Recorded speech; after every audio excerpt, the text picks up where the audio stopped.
Well, hello there. This is Glenn Greenidge and Tom Pope.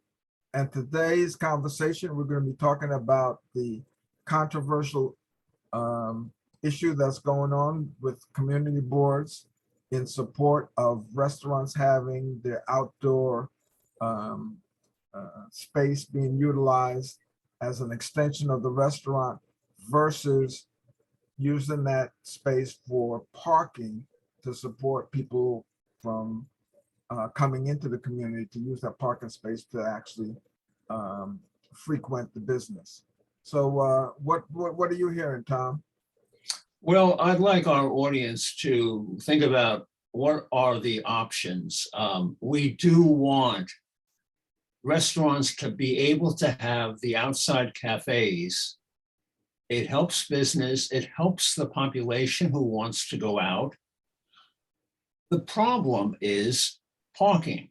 This takes away from street parking. Now, maybe there's a solution. What do you think? Can we have a different approach to parking that brings in people so they don't have to worry about parking right next to the restaurant? Maybe there's a garage, underground, above ground. Can we change the approach maybe? So Tom, are you suggesting a more public viewpoint for this conversation?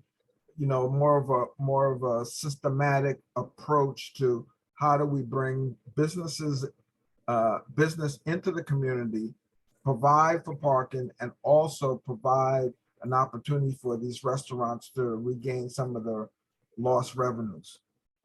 Not only is it more systematic, but it is also a reorientation. Why should a parking lot be considered privately owned? This is a public concern. People want to come into the area, spend dollars in the area for restaurants or stores. They want to park.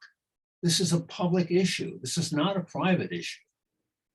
Now, you'd mentioned that in Seattle, they're taking a more strategic approach to public issues.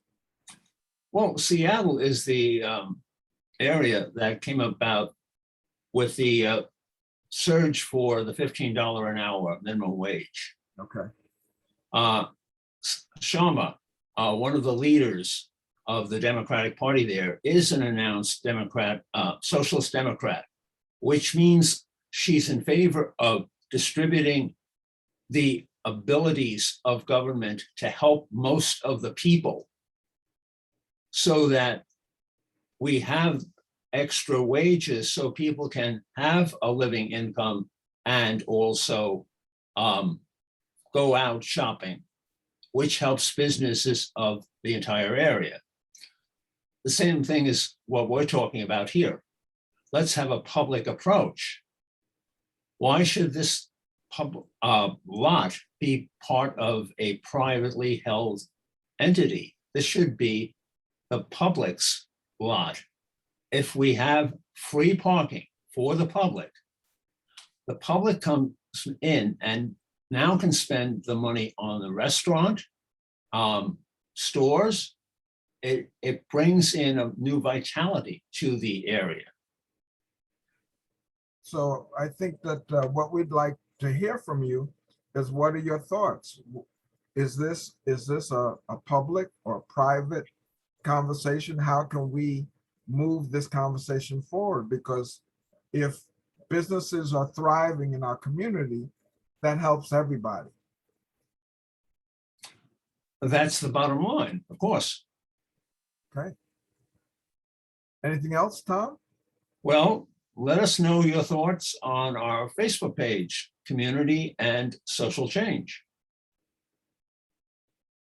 Great, thank you.